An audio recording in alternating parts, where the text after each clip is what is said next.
El Banc de Sang i Teixits liderarà un projecte de recerca europeu capdavanter contra el càncer amb cèl·lules natural killer NK o assassines naturals. Es tracta d'una teràpia immunològica de nova generació contra un tipus de càncer de la sang, el mieloma múltiple.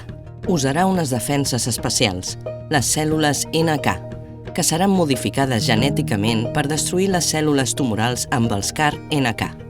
Aquestes cèl·lules NK no s'obtenen a partir del pacient, sinó de cèl·lules mare ja emmagatzemades, fet que permetrà fabricar teràpies a gran escala i per a molts més pacients.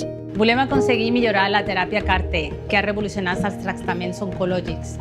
Cal donar un pas més perquè sigui igual d'eficaç però més accessible i arribar a molts més pacients. Pensem que amb les cèl·lules NK, fetes a partir de cèl·lules mare, ho podem aconseguir i reduir dràsticament el preu dels tractaments actuals. La investigació la lidera el Banc de Sang i Teixits a Catalunya amb un consorci europeu de 12 socis. Ha rebut una beca Horizon de la Unió Europea per valor de 10 milions d'euros, un dels ajuts internacionals de més prestigi en recerca. El Banc de Sang treballa per a fer arribar al màxim número de pacients les teràpies avançades.